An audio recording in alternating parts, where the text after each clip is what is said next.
वक्त है हमारे चुनाव स्पेशल शो 2024 का अंक गणित का और आज का नंबर है 63। ये नंबर पूर्वी भारत के दो राज्यों ओडिशा और पश्चिम बंगाल की लोकसभा सीटों का है। जहां पिछली बार बीजेपी दूसरे नंबर पर थी तो अब की बार उसका दावा यहां के क्षेत्रीय क्षत्रप नवीन पटनायक और ममता बनर्जी की पार्टी को दूसरे नंबर पर धकेलने का है। इन दोनों राज्यों में 2014 के मुकाबले 2019 में बीजेपी ने जबरदस्त कामयाबी हासिल की थी। ऐसे में अब सवाल ये कि क्या इस बार इन दोनों सूबों में बीजेपी नया कीर्तिमान गढ़ेगी या फिर क्षेत्रीय क्षत्रप नवीन पटनायक और ममता बनर्जी नरेंद्र मोदी के विजय रथ को रोकने में कामयाब होंगे। आइए आपको इसका सबसे नया और दिलचस्प सियासी अंकगणित दिखाते हैं।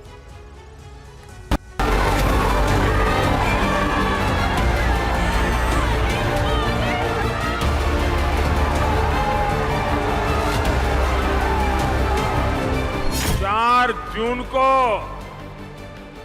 नया इतिहास रचा जाएगा और वो इतिहास क्या होगा?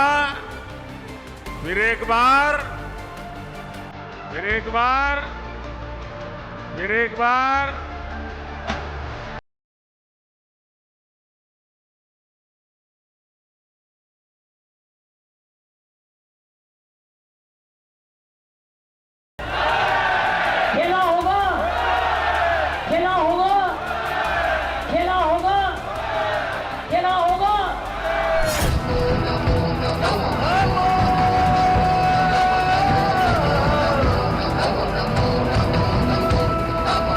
जो टीएमसी सरकार लॉ एंड ऑर्डर जैसा बेसिक काम नहीं कर सकती, उसे सजा देना जरूरी है। कि हम अगर सीपीएम को ऊपर उखाड़ दे सकते थे तो हम बीजेपी को भी उखाड़ देंगे। ये हमारा वादा है, ये हमारा वादा है, ये हमारा वादा है।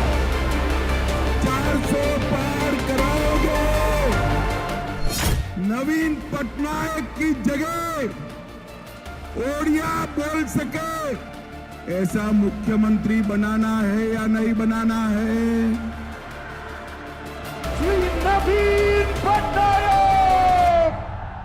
When they cross the limit and abuse the most popular chief minister, people of Odisha take it to their heart and it is going to help the BJD.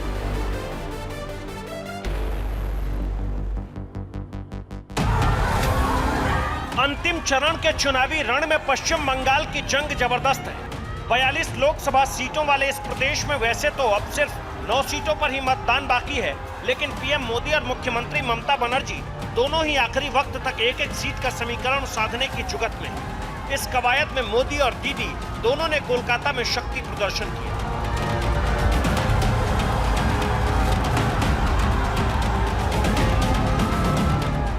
पहले पीएम मोदी के रोड शो की तस्वीर देखिए, जो उत्तर कोलकाता के श्याम बाजार इलाके में नेताजी सुभाष चंद्र बोस की प्रतिमा से शुरू। मोदी ने जो कहा है कि पश्चिम बंगाल इस बार इनका बेस्ट परफॉर्मर स्टेट होने वाला है, और स्वामी विवेकानंद के पुश्तैनी घर जाकर पूरी।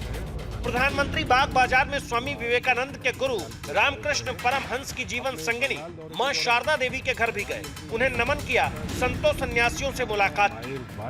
मंदिर में पूजा अर्चना की।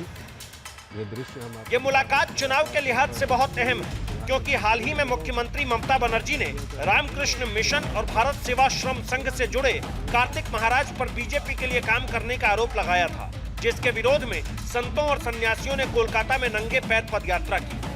पीएम ने उत्तर 24 परगना जिले की बारासात लोकसभा सीट के अशोकनगर की रैली में इसका जिक्र कर ममता बनर्जी पर निशाना भी साधा।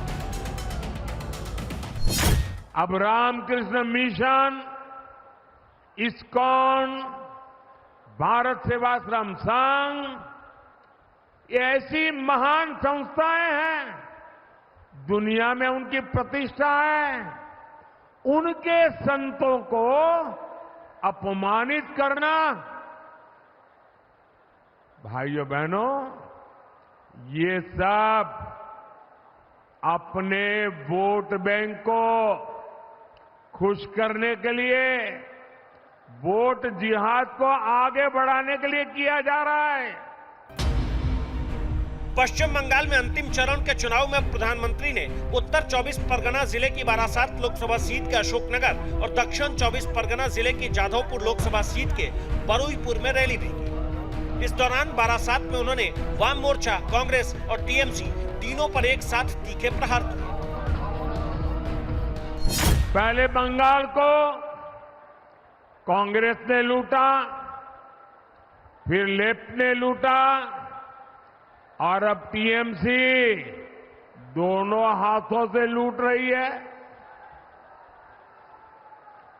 कांग्रेस, सीपीएम, टीएमसी तीनों ही पश्चिम बंगाल की गुनहगार है।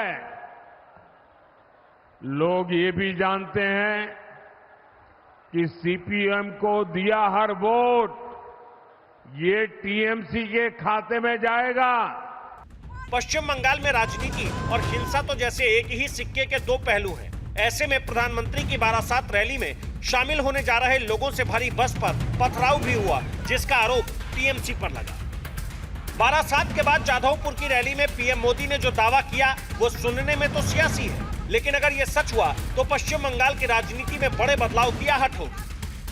बंगाल के प्रबुद्ध लोग जानते हैं देश में दमदार सरकार होनी कितनी जरूरी है और इसलिए इस बार 4 जून को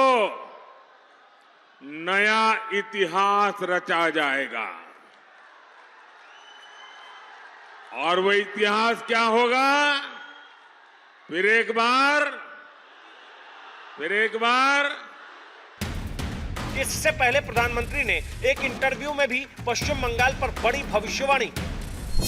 बंगाल के चुनाव में टीएमसी पार्टी अस्तित्व की लड़ाई लड़ रही है। आपने देखा होगा पिछले असेंबली के चुनाव में हम 3 थे, 3 में से बंगाल की जनता ने हमें 80 पर पहुंचा दिया। हमें लोकसभा के अंदर भारी बहुमत पिछले चुनाव में मिला था। इस बार पूरे हिंदुस्तान में द बेस्ट परफॉर्मिंग स्टेट कोई होगा तो पश्चिम बंगाल होने वाला है। भारतीय जनता पार्टी को सर्वाधिक सफलता पश्चिम बंगाल में मिल रही है और पश्चिम बंगाल का चुनाव एक तरफा है। यकीनन पिछले कुछ चुनावों में पश्चिम बंगाल में बीजेपी ने बड़ी कामयाबी हासिल की है। 2016 के विधानसभा चुनाव में बीजेपी को 10% वोट और 3 सीटें मिली थी, जो 2021 में 38% वोट और 77 सीटों पर पहुंच गई। जबकि टीएमसी को 2016 के विधानसभा चुनाव में 45% वोट और 211 सीटें मिली थी, जो 2021 में 48% वोट और 215 सीटों में बदल गई। तो कांग्रेस को 2016 के विधानसभा चुनाव में 12% वोट और 44 सीटें मिली थी, जो 2021 में 3% वोट और 0 सीट तक सिमट गई। जबकि वाम मोर्चा को 2016 के विधानसभा चुनाव में 26% वोट और 32 सीटें मिली थी, जो 2021 में 6% वोट और 0 सीट पर आ गई। आगे आपको बीते 2 लोकसभा चुनाव में पश्चिम बंगाल का अंकगणित दिखाएंगे, लेकिन उससे पहले आप टीएमसी सुप्रीमो ममता बनर्जी का 2024 वाला सबसे नया दावा भी सुन लीजिए।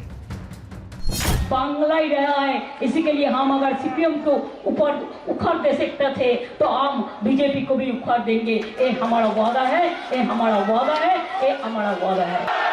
खेला होगा, खेला होगा, खेला होगा। बीजेपी हटाओ। 2021 के विधानसभा चुनाव में टीएमसी ने खेला होबे का नारा दिया था, जो नतीजे में दिखा। ऐसे में 2024 के लोकसभा चुनाव में भी ममता बनर्जी इसी नारे के जरिए बीजेपी को पटखनी देने की कोशिश में।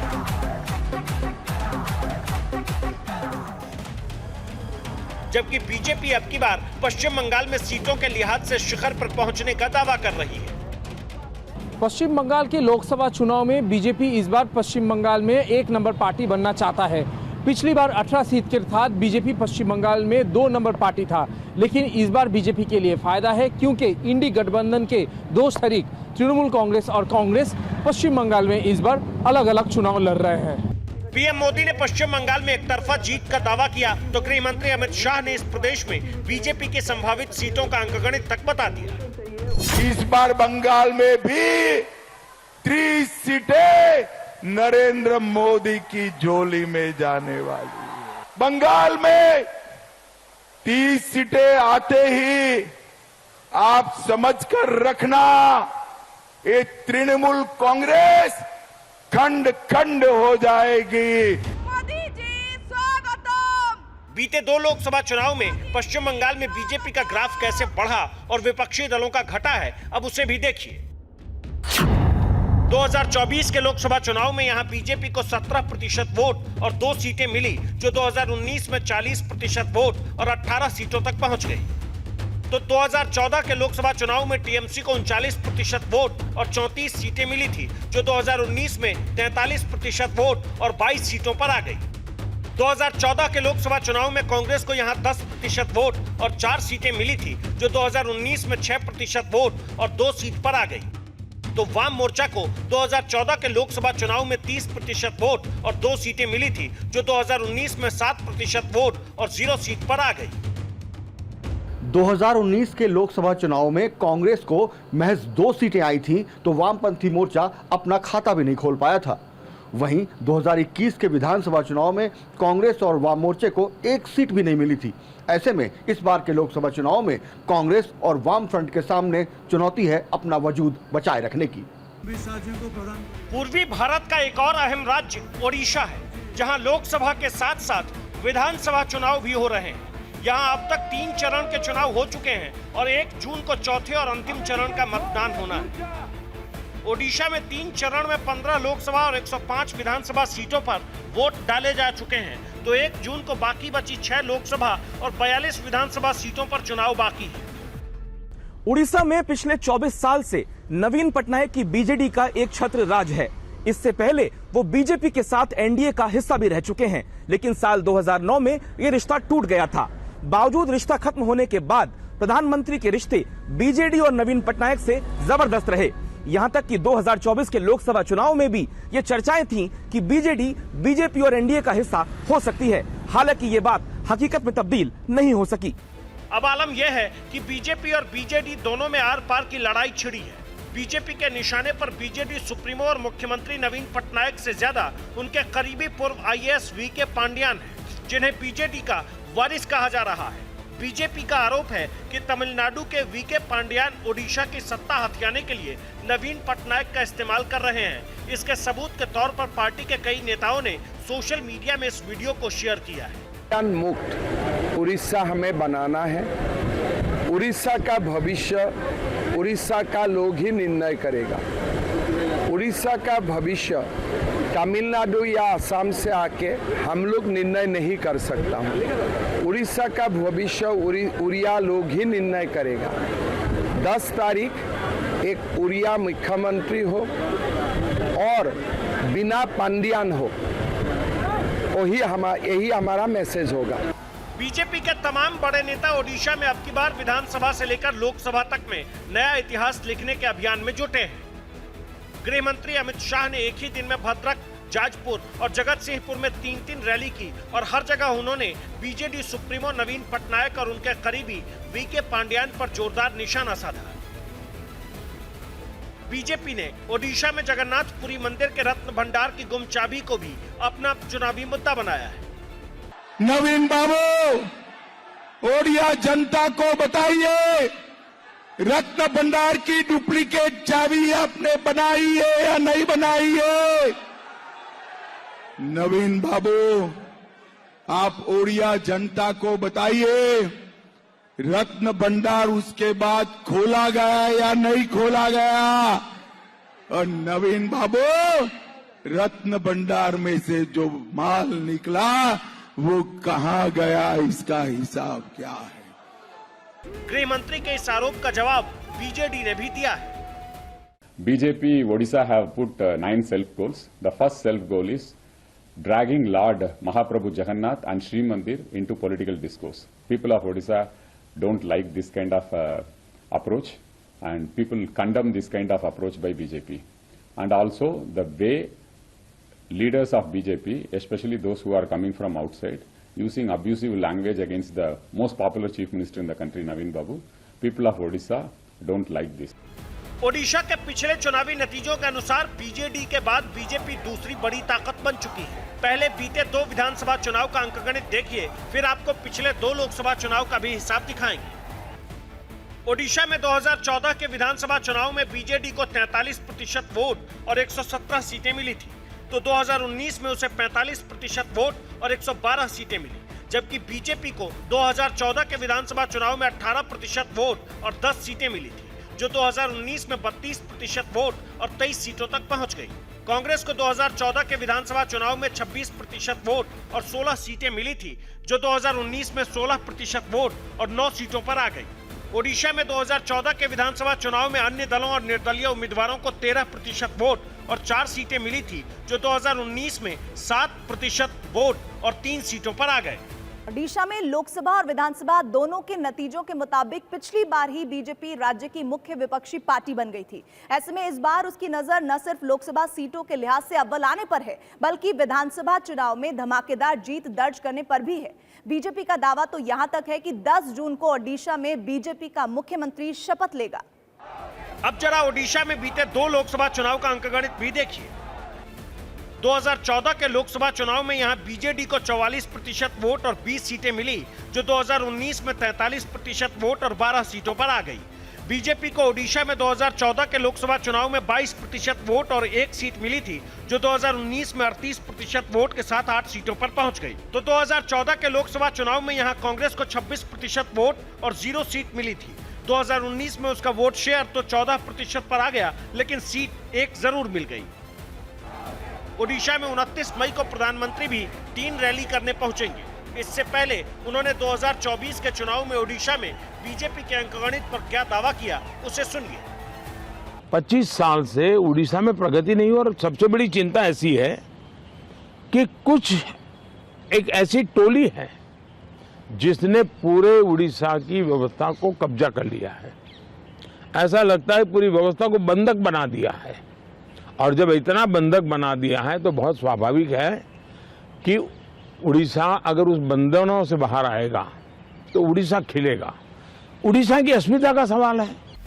ओडिशा में वैसे तो कांग्रेस अपनी जमीन खो चुकी है, लेकिन पार्टी के अध्यक्ष मल्लिकार्जुन खड़गे आखिरी चरण की लड़ाई से पहले 29 मई को तो राहुल गांधी 30 मई को प्रचार करने ओडिशा पहुंचने वाले हैं। इन सब के बीच बड़ा सवाल ये कि पूर्वी भारत के 2 राज्य पश्चिम बंगाल और ओडिशा में अब की बार क्या होगा। सत्ता के सूर्योदय में इन दोनों राज्यों का क्या योगदान होगा, हकीकत में क्या होगा, ये अब से सिर्फ 7 दिन बाद यानी 4 जून को पता चल जाएगा। तब तक दावों का शोध और अपनी अपनी सीटों का अंकगणित बढ़ाने पर जोर जारी रहेगा। Bureau report, TV9 Bharatvarsh.